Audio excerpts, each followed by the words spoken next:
సారి మేమందరి ఆవరణలో చేరి మిమ్మల్ని స్తుతించడానికి మహిమపరచడానికై ప్రభువా మీరు మాకు అనుగ్రహించిన మంచి సమయమునకై మీకు స్తోత్రాలు.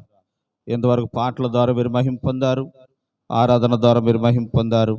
కొన్ని మాటలని వాక్యాన్ని జ్ఞానించుకుంటూ ఉండగా మీరు మాతో మాట్లాడి మీరు మహిమనందమని యేసు ప్రభువారి పేరట అడిగి వేడుకుంటున్నాము తండ్రి, ఆమేన్. కూర్చుందామండి.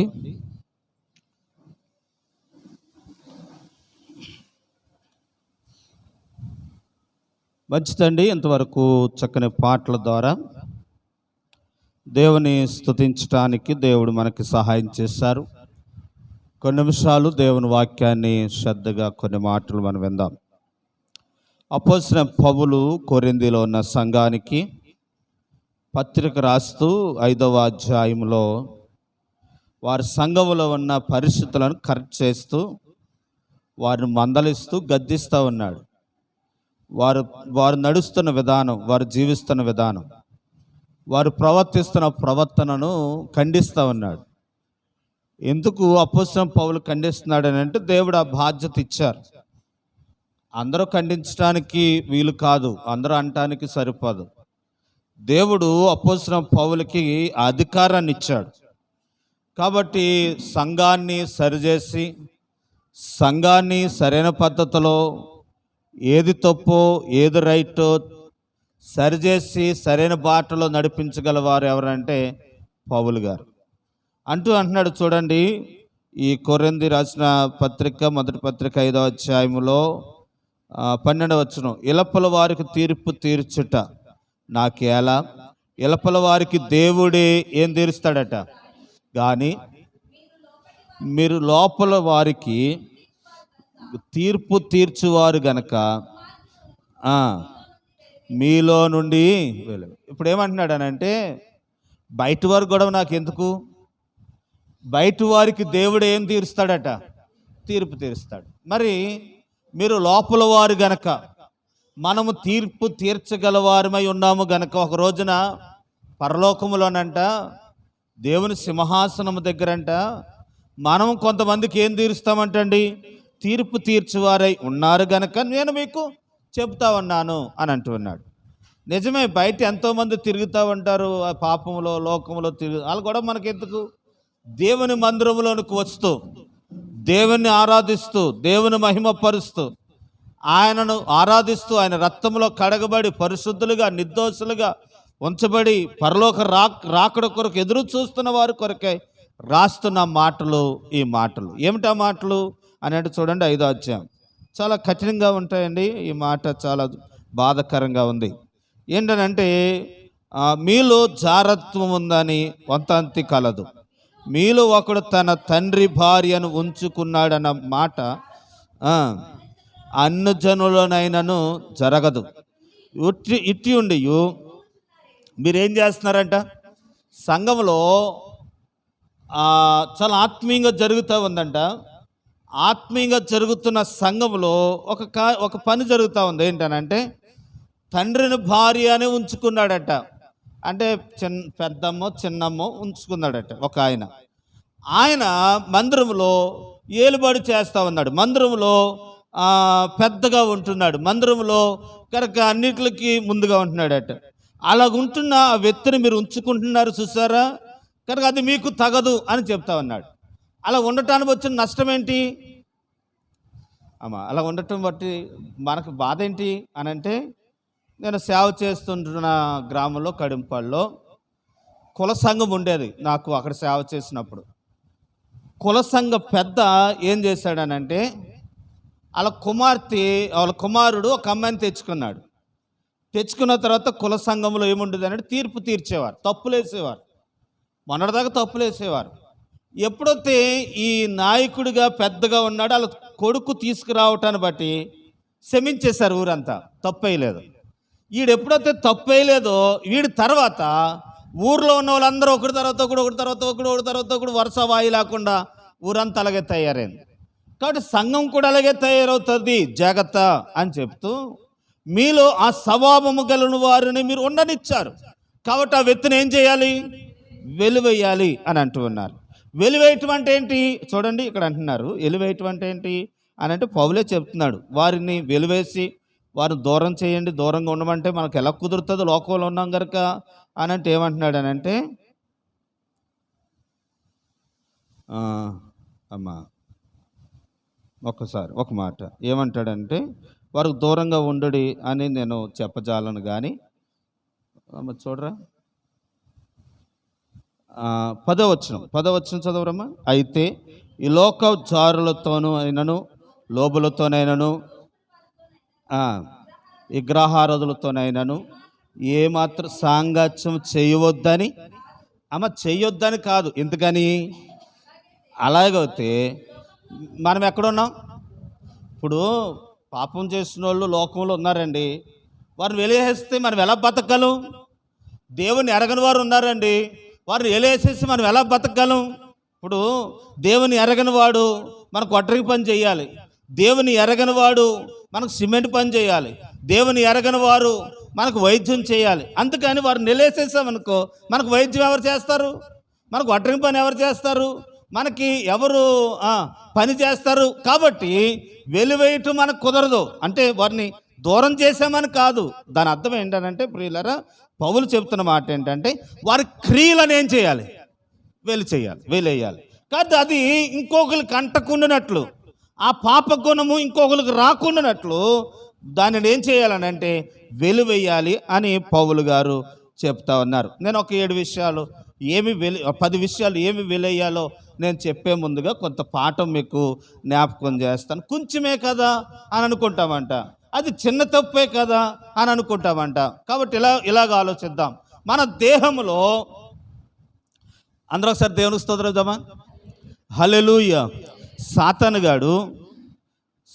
గాడు ప్రభు దగ్గరికి వెళ్ళి ఆ మీటింగ్లో అన్నాడు, ఏబు గురించి విన్నావా అని అంటే, విన్నానులే అండి, ఆయన్ని ఆశీర్వదించావు కాబట్టి ఆ ఏబు ఎంతో ప్రభురాపు దేవుడా, ప్రభు ఆ దేవుడా అంటున్నాడు, ఆశీర్వాదాలు ఏంటో తీసే అని అంటే, అప్పుడు ప్రభు ఏమన్నాడు తెలుసా? ఆశీర్వాదాలు తీసేసిన ఏబు నన్ను దూషించడం చెప్పాడు. చెప్పిన తర్వాత అలాగొత్త నాకు పని చేయండి ప్రభు అని సాతాను గారు దేవుని దగ్గర ఒక ఒప్పందం చేసుకుని వచ్చాడు. ఏంటనంటే, నేను వాడిని ఒకసారి కదుపుతాను, కాబట్టి ఆ కదిపిన తర్వాత నిన్ను దూషిస్తాడో లేదో చూడండి దేవా అని చెప్పాడట. అందుకని ప్రభు ఏమన్నాడు తెలుసా? వాని శరీరం మీద నీకు అధికారం ఉంది, కానీ వాని ప్రాణము మీద అధికారం లేదు. అంటే సాతాను గాడు మన శరీరం మీద ఏం చేస్తాడు? అధికారి చేస్తాడు. అంటే మన ప్రాణాన్ని ఏం చేయలేడు, కానీ మన ఆత్మను ఏం చేయలేడు, కానీ మన శరీరము ద్వారా పాప గుణములను రెచ్చగొట్టి పాపములో పడవేసి పాపం ద్వారా వచ్చిన ఆ నరకాగ్నిలోకి తీసుకువెళ్ళటానికి వాడి ప్రయత్నం చేస్తాడు. కాబట్టి ఈ విషయంలో, శరీర విషయంలో చాలా జాగ్రత్తగా ఉండాలి అనే విషయాన్ని మీకు తెలియపరుచుకుంటున్నాను. కాబట్టి ఏమవుతా మన శరీర విషయంలో ఈ గుణలక్షణాలు అది చిన్నదే, ఆ చిన్నదే మనిషిని ఏం చేస్తుంది అనంటే అపాయములోనికి తీసుకుని వెళ్తుంది. ప్రియులరా, ఆకాను అనే వ్యక్తి ఉన్నాడు కదండి. ఆకాను ఏం చేశాడు అనంటే ఎరుకో పట్టణములో చిన్నదే అనుకుని బంగారు కమ్మి తర్వాత ప్రశస్తమైన వస్త్రాన్ని తెచ్చుకొని ఇంటిలో దాచుకున్నాడట. ఆ ఒక్కడను బట్టి ఇశ్రాయేలులందరికీ ఏమొచ్చింది? ఓడిమొచ్చింది. వారు దాన్ని బట్టి ఆకాను బట్టి వారి ఇంటి వారందరూ కూడా ఏమయ్యారు? చనిపోయారు. భూకంపం చనిపోయారు. ప్రియులరా, ఆకాను బట్టి ఇంతంతటికి వచ్చినట్టుగానే నీలో శరీరంలో పాపము ఆ సాతానుగాడు ప్రేరేపించినది అది చిన్నదైనా ఆ చిన్నది ఆకాను వలె మన ఇంటికి ఏమొస్తుంది? అపాయం వస్తుంది. ఇంకో మీకు అర్థమవు ఇలాగా మీకు చెప్తాను. మన ఇంట్లో ఒక 5-6 ఆడపిల్లలు ఉన్నారనుకోండి, పెద్ద అమ్మాయి తప్పు చేసింది అనుకోండి, అదే అవకాశం చేసుకుని చిన్న అమ్మాయి చేస్తుంది. కాబట్టి పెద్దదాన్ని ఏం చేయలేదు, నువ్వు పెద్దదాన్ని ఏమనలేదు, నన్ను అంటావా అని ఒకదాని తర్వాత ఒకటి అలా సంఘంలో కూడా అలాగే ఉంటుందట. అందుకని వారిని మనం ఏం చేయాలంటే అండి, వారి క్రియలను వెలివేయాలి. మన శరీరంలో మనకు దేహంలో ఉంటే ఆ దేహంలో ఉన్న దాన్ని కొంచెమైన దానిని మనం వెలివేసేవారంగా ఉండాలి. ఇంకో సందర్భాన్ని చూపిస్తాను చూడండి. యెహోషువ గ్రంథంలోకి రండి. ఇక్కడ ఏం జరిగిందని అంటే అండి, యెహోషువ గ్రంథము 9వ అధ్యాయంలో 9వ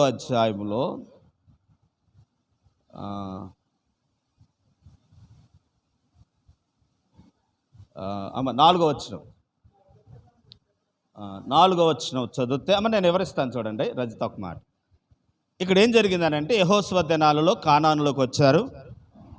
కానానులోకి వచ్చిన తర్వాత యాసం వేసుకుని కొంతమంది యాసం వేసుకుని భక్తుల్లాగా పరిశుద్ధుల్లాగా పేదోళ్ళలాగా యాసం వేసుకుని వచ్చి యెహోషువ దగ్గర బతిమలాడారట.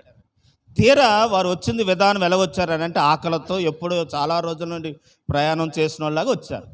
వచ్చిన తర్వాత ప్రియులారా వచ్చి యెహోషువ దగ్గర నాటకం ఆడారట. నాటకం ఆడినప్పుడు యెహోషువ జాలిపడి వారు అడిగారు, ఏమన్నారంటే, అయ్యా మీ దగ్గర చెప్పు కింద ఉన్న పేరులాగా మీ మా చెయ్యి కింద నీళ్లు తాగి ఉంటామండి, మీకు మేము ఏ హాని చేయమండి, మమ్మల్ని మీ ఊర్లో బతకనివ్వండి అని చెప్పారు. బతకనివ్వండి అని చెప్పినందుకు యెహోషువ జాలిపడి యెహోషువతో ఉన్న జనాంగం జాలిపడి వారు మనకు పనివారిగా ఉంటారని విడిచిపెట్టిన దాన్ని బట్టి వీరే కొంతకాలానికి వారందరికి ఎలా మారారు? శత్రువుగా మారారు. చదవండి ఆ మాట.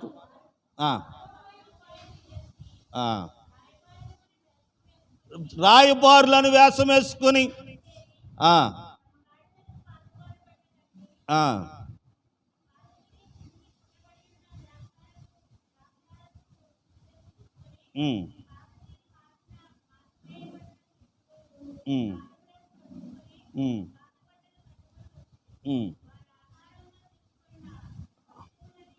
నేను ఎవరేస్తాను చూడండి. మొక్క సమయం కదా, మన ముందు సమయం లేదు కానీ ముందుకు వెళ్ళిపోదాం. వీళ్ళు వేషం వేసుకుని వచ్చి మీ చెప్పు కింద ఉంటాము, మీ మోచేయి కింద నీళ్ళు తాగుతాను చెప్పిన వీరు కొంతకాలానికి వారే ఇశ్రాయేలుకి ఎలా మారిపోయారు తెలుసా? శత్రువులుగా మారిపోవటానికి కారణం ఇంకో మాట, అది ఇశ్రాయేలు చేసుకున్న పొరపాట లేకపోతే దేవుడు ఇచ్చిన అవకాశం అంటారా?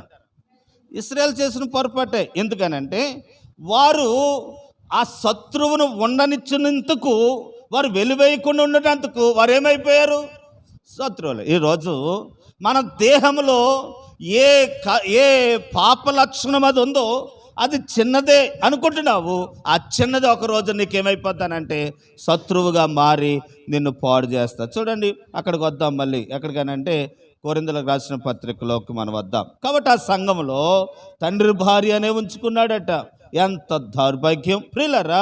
ఆ పాపము లోకములో కూడా ఉండదట. ఆ భయంకరమైన పాపము లోకములో కూడా జీవించినంత పాపం ఉందంటండి ఈ లోకంలో. కాబట్టి వారిని చూసి ఇంకొకడు చూసి ఇంకొకడు. కాబట్టి లోకంలో అలా జరిగిపోకుండానట్లు సంఘములు అటు వారిని మనం ఏం చేయాలట అంటే వెలువేటువంటి అసహించుకోవాలన్నమాట. కనుక ఇలాంటి కార్యములు చేసి వారిని మెచ్చుకోకూడదు. అంటే వారిని ప్రోత్సహించామనుకోండి, ఆ పాపం మరి కొంతమందికి నువ్వు చేసిన పని మంచిదిరా అని ప్రోత్సహించామనుకోండి, ఆ ప్రోత్సాహమే మరి కొంతమందికి ఏమవుతుందనంటే అలవాటు అవ్వటానికి అవకాశం ఉంది. కాబట్టి చూడండి కిందకి వెళ్ళి చదువుదాం. 5వ అధ్యాయంలోకి వెళ్తే 5వ అధ్యాయంలో చూస్తే 5వ వచనం ఏమనగా దాంట్లో చదువమ్మ, మైకులో చదువు. ఎవరు చదవగలరు చెప్పండి, మైకులో చదువమ్మా. ఏమనగా ప్రభువైన యేసు దినమందు వాని ఆత్మ రక్షింపబడినట్లు శరీరేచ్ఛలు నశించుటకై మన ప్రభువైన యేసుక్రీస్తు నామమున మీరును నా ఆత్మయు మన ప్రభువైన యేసుక్రీస్తు బలముతో కూడి వచ్చినప్పుడు అట్టి వానిని సాతానునకు అప్పగింపవలెను. అట్టి వారిని ఎవరికి చెప్పాలంట? మొదటిసారి, రెండోసారి నలుగురితో చెప్పించాలంట, మూడోసారి ఎవరికి చెప్పేయాలి? ఇప్పుడు సౌలులోకి ఎవరు వచ్చేవారు? దేవుని ఆత్మ వెళ్ళిపోయి ఎవరు వచ్చేవారు? దురాత్మ రావటాన్ని బట్టి తన కత్తి మీద తానే పడి చనిపోయాడు. ప్రియులారా, అంటే దాని అర్థం ఏంటంటే పాపము చేస్తున్న వారికి మనం అడ్డుపడాలి. అడ్డుపడతామంటే ఎలాగ అడ్డుపడతాం అని అంటే ప్రార్థన చేసి, దేవా వారికి తెలవదు నాయన, క్షమించినైనా మారుతారు ప్రభు, మారుతారు నాయన, మారుతారు నాయన అని క్షమించి మారకపోతే ఏం చేయాలి? అదే చెబుతున్నాడు. కాబట్టి సాతానికి వారిని ఏం చేయాలట? అప్పచెప్పేవాళ్ళు, అంటే వదిలేవాలి. అప్పుడు వారికి భ్రష్టాత్మ వచ్చి వారు ఆ పాపం నుండి ఏమవుతారటండి? వారు భ్రష్టులు అవుతారనే విషయాన్ని తెలియపరుచుకుంటున్నాను. కాబట్టి ఇంకొక నేను చెప్పాలనుకున్న పాఠంలోకి నేను వెళుతున్నాను. ప్రియులారా గమనించండి, ఒక్కొక్కసారి ఆ వ్యక్తి మీద మనకు ప్రేమ ఉన్నా ఆ ప్రేమను మనం ఏం చేసుకోవాలి? వారి తత్వాన్ని బట్టి మనం ఏం చేసుకోవాలి? కఠినం చేసుకోవాలి. అలా కఠినం చేయకపోతే వారిని ఏం చేయలేము? వెలివేయలేం. వారిని వెలివేయకపోతే మనకేమొస్తుంది? మీకు అర్థమవుతలేదు. అందరూ ఒకసారి దేవుని స్తోత్రం చెప్పాలి. ప్రేమ ఉందండి, ప్రేమ ఉన్న ఆ వ్యక్తిని ఏం చేయాలి? వారిలో ఉన్న గుణ లక్షణాలు బట్టి వెలివేయాలి. వెలివేయకపోతే వారిని బట్టి మనకేమొస్తుంది? నష్టం వస్తుంది. కాబట్టి అది ఇంట్లో వాళ్ళు అవనివ్వండి, బయట వారు కానివ్వండి, లేకపోతే వేరే వారు కానివ్వండి, ఆ గుణ లక్షణాలు ఏంటో చెప్తాను. ఆ గుణ లక్షణాలు ఎవరికి ఉన్నాయో వారిని వెలివేయాలంటే వారి గుణ లక్షణంలోనికి మనము చేరకూడదు. తర్వాత చదువుతాం 5వ వచనం కిందకెళ్ళి చదివితే, కూడి వచ్చినప్పుడు అట్టి వారిని సాతానుకు అప్పగింపవలెను. మీరు అతిశయపడుట మంచిది కాదు. అతిశయపడుట మంచిది కాదు. పులిసిన పిండి కొంచెమైనను పులియజేయనని ఏమైపోద్దంటే మీరు ఎరగరా? మీరు పులిపిండి లేనివారు గనక కొత్త ముద్ద అవుటకై ఆ పాతదైన పులిపిండిని తీసి పారవేయుడి. అది ఇదేదో అంటారండి, పొంగడాలు తయారు చేయడానికి పిండిని ఏం చేస్తారట? పుల్ల పెడతారట. దేవుడు ఏం చెప్పారు తెలుసండి? మీరు పస్కా అనుసరించినప్పుడు పులిసింది ఏమీ కలవకూడదు, తినకూడదట. పులిసింది పొంగింది ఏది తినకూడదని వారు కట్టడం. చూడండి నిర్గమకాండంలో ఆ మాట చూస్తామండి. పులిసింది ఏది తినకూడదట. నిర్గమకాండం 12వ అధ్యాయము 15వ వచనం. 7 దినములు పులియని రొట్టెలను తినవలెను. మొదటి దినమున మీ ఇండలో నుండి పొంగినది పారవేయవలెను.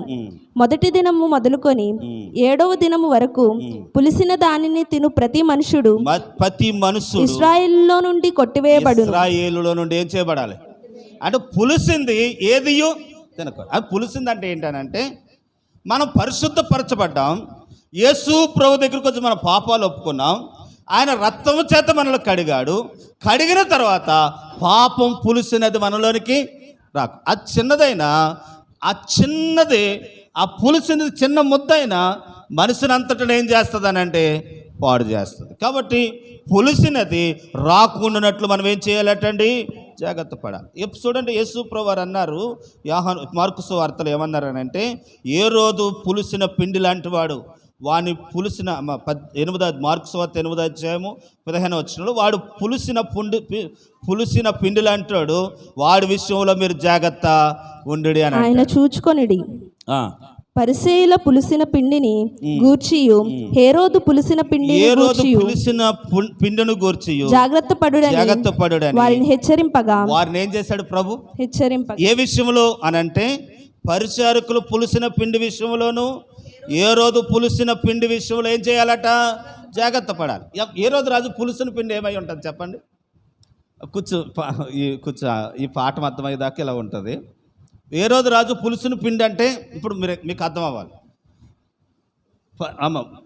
ఇప్పుడు పిండి అని అంటే పరిశుద్ధమైన పిండి అని అంటే మనం పరిశుద్ధులుగా తీర్చబడ్డాం. పులుసుని పిండి అంటే ఏంటి? అపవిత్రమైనది ఎందుట్లోకి వచ్చిందంట? పవిత్రతలోకి వచ్చినప్పుడు పవిత్ర పిండి కూడా ఏమవుతుందట? అపవిత్ర పులిసిపోద్దట. అట్టిది కానీ ఏ రోజు పులిసిన వాడు గురించి మీరు ఏమై ఉండండి. ఇప్పుడు ఈడు పులుసుని పిండి ఏమై ఉంటుంది? ఏ రోజు రాజు పిండి అని అంటే, ఏ రోజు రాజుని యోహాను మందలించాడు. ఏమనంటే, నీవు నీ తమ్ముడు భార్యను ఉంచుకున్నావు కాబట్టి అని చెప్తే, ఏ రోజు రాజు మనందరూ తెలుసు కదా, కూతురు డ్యాన్స్ వేస్తే నీకు ఏ కోరిక కావాలంటే, నాకు యోహాను గారి తలకాయ కావాలంటే, ఆ మాట విని ఏ రోజు రాజు యోహాను గారి తలకాయ ఏం చేశాడు? దానికి ఆ లక్షణం మీకు ఉండకుండానట్లు మీరు ఏం చేయండి? జాగ్రత్త పడండి అని అంటున్నాడు. అది పులుసుని పిండి. కాబట్టి ఏ రోజు రాజుకి ఆ పులుసుని పిండి అంటే ఏంటనంటే, తమ్ముడు భార్య అని ఏం చేశాడు?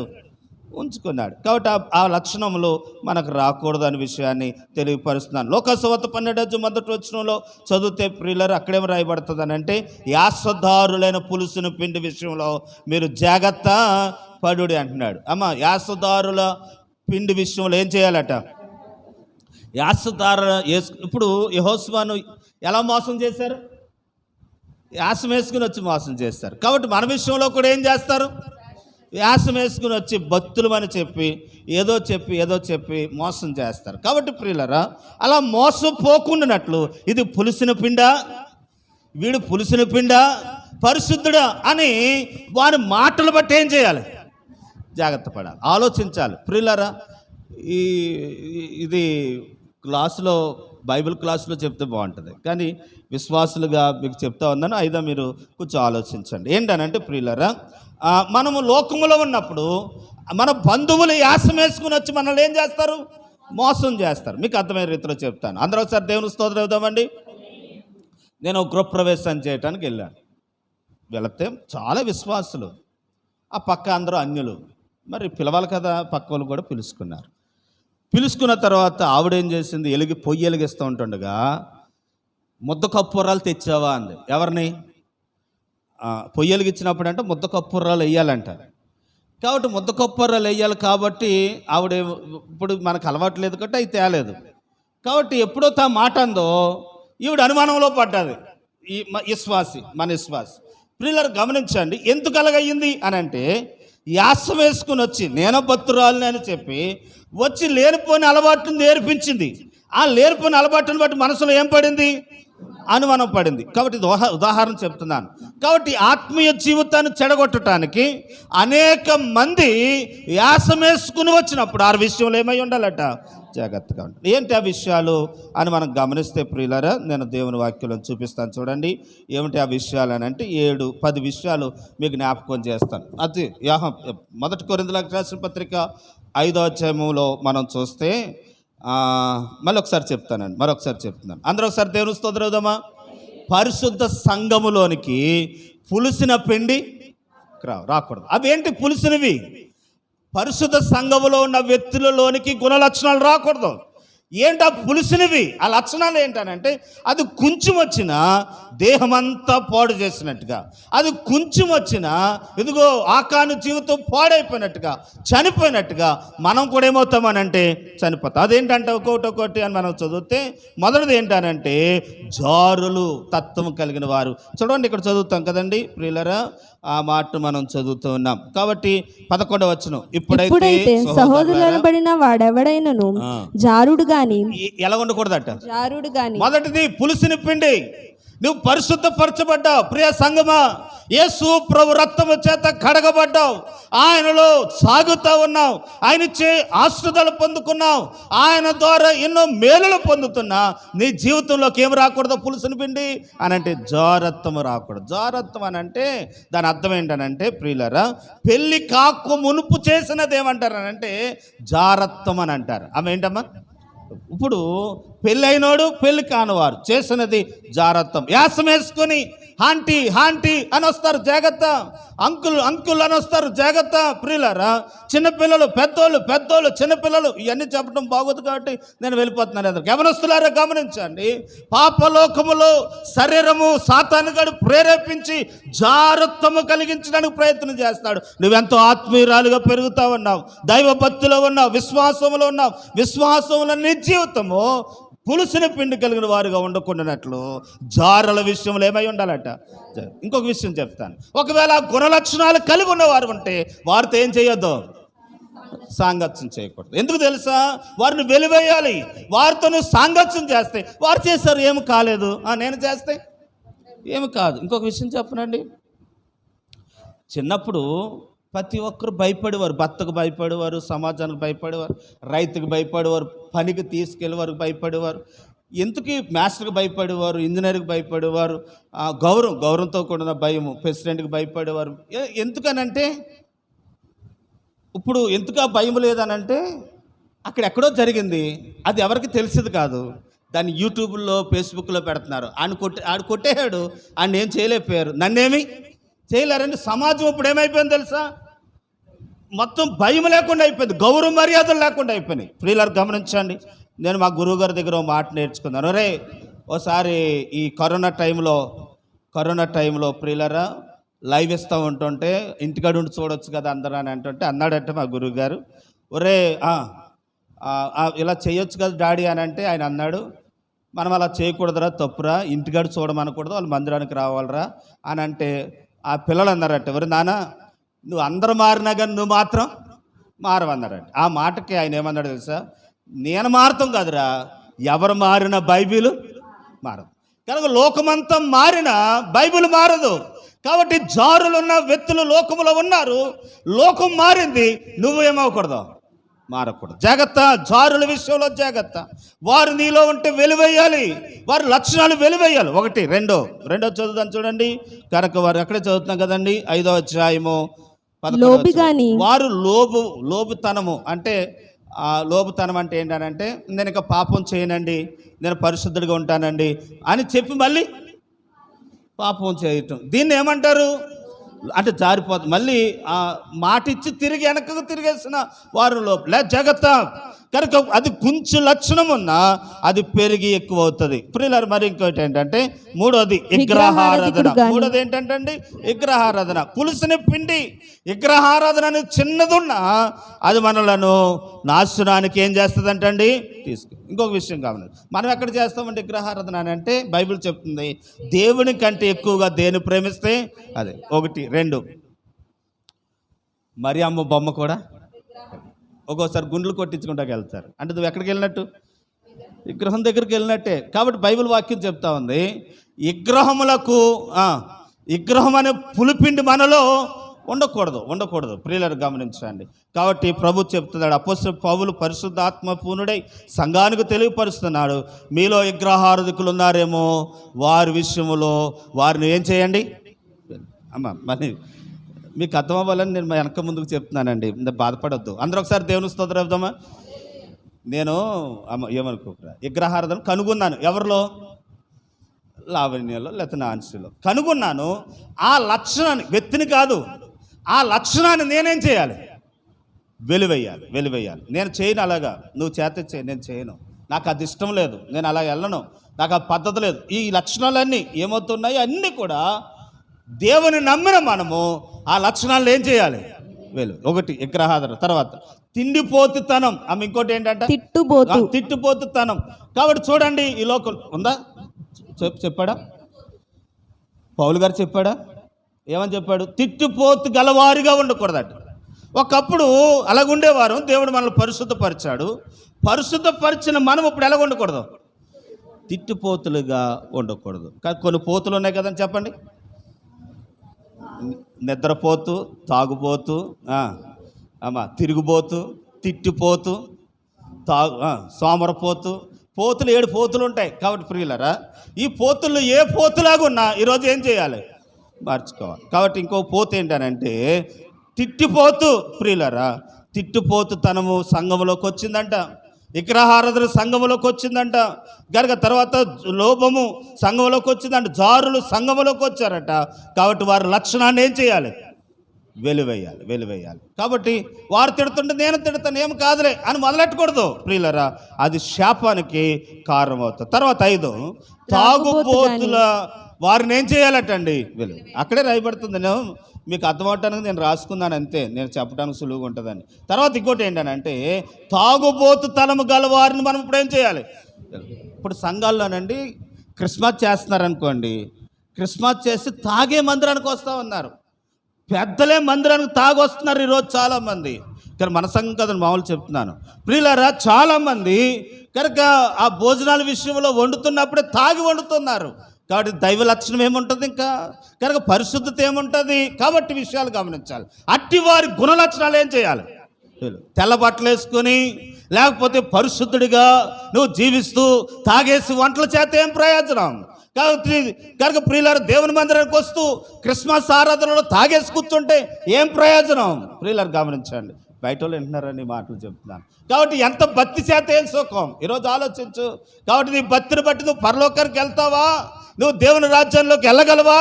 ఈరోజు ఆలోచించు. నీ తాగుడు నువ్వు విడిచిపెట్టుకుని అప్పుడు భక్తి చేయి, నీ పాపాన్ని విడిచిపెట్టుకుని అప్పుడు భక్తి చేయి, అప్పుడు దేవుడు నిన్ను హర్షిస్తాడు అనే విషయాన్ని తెలియపరుస్తున్నాను. తర్వాత ఇంకో విషయం, దోసుకునేవారంట. ఆమె ఎవరిలో ఎక్కడ దొరికితే అక్కడ దోసుకుంటాం. కాబట్టి ప్రియులారా, దోసుకునేవారు పరలోక రాజ్యానికి అర్హులు కాదు.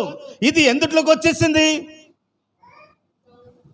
సంఘంలోకి వచ్చేసింది, వ్యక్తిలోకి వచ్చేసింది, పరిశుద్ధతలోకి వచ్చేసింది. కాబట్టి ప్రియులారా దోసుకునే విషయంలో జాగ్రత్తగా ఉండాలి. తర్వాత గర్వం. ఏడోది ఏంటంటండి, మనసులో ఏముంది? గర్వం. ఇది పులిసిన పిండి. ఈ పులిసిన పిండి అనే గర్వం ఎవరిలోకి వచ్చింది? దేవుని దగ్గర ప్రార్థన చేయగా దేవుడు ఆస్వాదించాడు. నా అంతటోడు లేడు అనే స్వభావం మనలోనికి రాకు. గర్వం అందుకే అంటాడు సామెతల్లో, నాశనానికి ముందు ఏం నడుస్తుంది అంటండి? గర్వంగా నడుస్తున్నాడు అన్నట్టు ఏమనొద్దు. దాని వెనకాల ఏముంది? నాశనం. కాబట్టి ప్రియులారు గమనించండి, నాశనం అనే పులిపిండి అది చిన్నగా ప్రారంభమవుతుంది, పెద్దగా ముగించబడుతుంది. తర్వాత